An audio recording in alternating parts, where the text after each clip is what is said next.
माननीय धनंजय मुंडे आणि माननीय सुरेश धस यांच्यासोबत 4-4.5 तास सोबत होतो। त्यांचे मतभेद आहे, मनभेद नाही आहे। हे दोघंही इमोशनल आहे खूप आणि थोडे मतभेद आहे काही विषयावर, त्या विषयाचे मतभेद लवकर दूर होतील। कोण कॉम्प्रोमाइज करायला सांगितलं आहे? कोणी कॉम्प्रोमाइज करायला सांगितलं सुरेश धस साहेबांना? मतभेद आहे, त्यांना म्हटलं मतभेद जर चुकीचे असेल तर निपटवा। मतभेद जर तुमचे वाटतं की तुमची ग्रॅव्हिटी आहे, तुम्ही त्या ठिकाणी पुढे जा। दोन गोष्टी एकत्र करताय। 15-20 दिवसापूर्वीची ती घटना आहे। बावनकुळे साहेबांच्या निवासस्थानी मला त्यांनी जेवायला बोलवलं होतं, मी तिथे गेलतो। नंतर धनंजय मुंडे साहेब पाठीमागून आले आणि बावनकुळे साहेब एवढंच म्हणाले की तुमच्यात मनभेद आहेत का मतभेद आहेत? आम्ही म्हणलं संतोष देशमुखच्या प्रकरणाच्या बाबतीत बैठक आहे का? ते म्हणले काही मिटेल का? मी म्हणलं तब्येतीची विचारपूस करता आली असती त्यांना।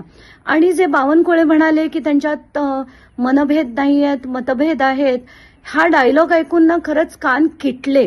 आणि हे सगळं राजकीय सेटिंग बघून आता किळस येतोय, राग येतोय आणि असं वाटतंय की साधारण माणूस म्हणजे संतोष देशमुख सारखा साधा सरपंच जो ज्याला इतकं वाईट पद्धतीने इतकं निर्दयी त्याची हत्या झाली आणि त्याच्यात सुद्धा तुम्हाला जर राजकारण सुचत असेल, दुर्दैवी आहे। लोकांनी ये दोस्ती हम नहीं इतके गाणे दोस्तीवरती मग पाहिजे असं पण म्हणाले ते दोस्त दोस्त ना रहा प्यार प्यार ना रहा, ते म्हणाले ते हम किसी।